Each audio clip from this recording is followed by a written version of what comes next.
Another day of me selling Oreo, may pickup Colorado. Dito na tayo sa M-Cars. Yan, nakita nyo M-Cars. So kung magkatuloy kami ni Boss Jed, bebenta na natin to sa kanya. Or tingin tayo ng sakyan, trade-in. Malaman natin mamaya, magkita tayo. Mag-usap muna kami, we'll see later. Check muna nila, boss. So mga boss, nandito na tayo sa M-Cars and si boss, sinecheck nila. Hey bossing, yan, sinecheck nila yung ating vehicle. Kung okay, yan. Nice ka na po. Nice ka, mukhang okay naman, walang problema, smooth. Ayan, oh. So M-Cars na nag-check niyan. Kamusta, boss? Anong nakita dun sa ano nyo? Nakita ko sa scanner, wala naman siyang error. Walang error. Smooth. Pero siyempre, hindi natin alam kasi Check pa, check nyo dyan. Sige, check nyo lang, bossing. So, ganun talaga. pero wala akong nakita na error. Oh, walang nakitang error sa scanner. So, double check lang. Pero yung odometer, match naman. Oh, yun. Oh, di ba? Yun ang importante. So, ito, walang daya talaga. Kung ano talaga official, yan talaga yun. So, chinecheck lang ni Idol. Bago yung battery, sir, kakabili ko lang 2 days ago. So, bagong-bago yung battery, 100 na yan. Parang DIN 100 or LN5 100. Malakas yan, pang anuhan talaga. Panglabanan talaga. Pang malakasan talaga. Ayan, boss, number 2 pa lang. Para ka nang magja-jacket na. Number 3, boss. Wow, lamig ah. Number 4. Oh, boss, ha. Lamig na. So, pwede ka mag-jacket dyan. Malamig yan, boss. Wow, Baba lang tayo. Baba na tayo laundry. Sipag. Sipag mo ni Hashma. Siyempre, kailangan masiging nasipag para sa pamilya. Very good. Say good job, Daddy. Tell Daddy, good job. Hey! Say good job, Daddy. Say good job, Dad. Saan ba tayo punta? Punta tayo kay Boss Jed. Kung kilala nyo si Boss Jed, siya si M-Cars, CEO ng M-Cars PH. So medyo malayo, mga 2-hour biyahe yun. Anyway, let's go. Sabi ang traffic. So pasat ko na si Boss Jed. Sabi ko, see you. 4 PM kami. Ayan o. See you, Boss Jed. Medyo malayo pala to. Paano na kami? NLEX. NLEX na to eh. Layo ng biyahe. 2 hours. Kung Cavite, okay lang. Nakita ko lang si Boss Jed. Masaya na. Welcome to Valenzuela! Where's Margo? Nagano tayo? Detour. Nagkamali ako ng exit eh. NLEX connect. So kami ngayon ay nasa Valenzuela! Yahoo! Ako nang ano, mali ng exit, mali. Okay. Welcome traffic! Let's go! Nagdaga ng 25 minutes.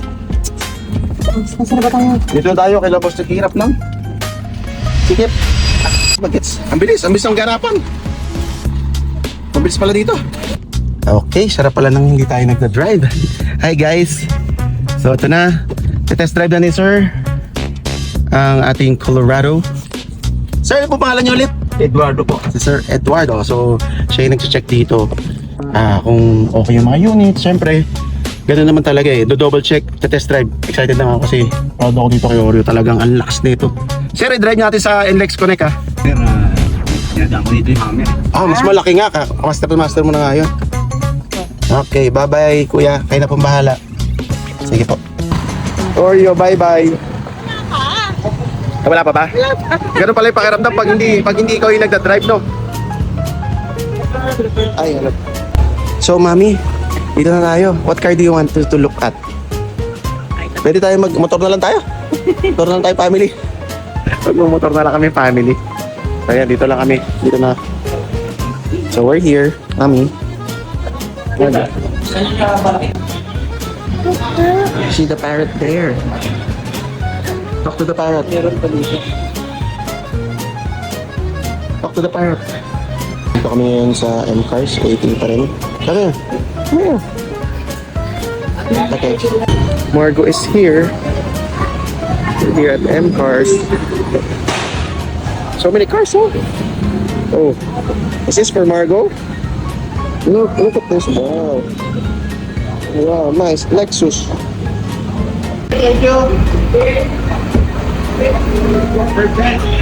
Thank you po. Ano na po kami? Sir, okay lang ba na kasama po kayo sa video? Alright, we're back here again. Margo loves. Gutom na si Margo. So much food na, oh. Wow. Wow, Mark, so excited, oh. Is that your favorite? Chickpea? Edamame? Oo nga, edamame from the chickpea. Kain mo namin. Good. Good. You like it? Are you smelling? Flowers. Oh, you smell, you smell. Smell, smell. Smell. Smell. Smell only. Smell only.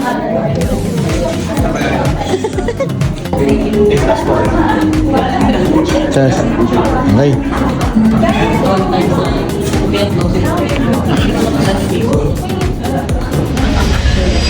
So yun na nga mga bunso, syempre galing tayo kay M-Cars, kila Boss Jed. So of course, ang mga buy and sell kasi, they need to make kita pa rin. So naintindihan naman natin yon. Of course, may mga tamang tao talaga na bibili dito kay Oreo. Pero it's good din na nakita nyo naman na chinek ng M-Cars mechanic nila. O, nakita talaga, sinaksakan pa nila to. Nakita nyo na walang problema si Oreo at ginamit din nila to at sobrang lakas daw, sabi ni Kuya. Hindi ko na na-videoan kasi inabot na ng gabi. Talagang tinest drive nila to sa malayo. So kitang-kita naman okay na okay si Oreo, walang problema. So yan guys, kung interested kayo, nagbibigay din ako ng finder's fee sa mga pagturo sa atin kung sino ang buyer natin. Maraming salamat mga bunso sa pagtangkilik at yan, iniisa-isa natin yung mga features ni Oreo syempre. At yun lang mga bunso, so kita-kita ulit tayo sa next vlog at see you. Sana mabenta natin si Oreo para makapagpagupit na ako. Bye bye, keep shape, bye bye, shish.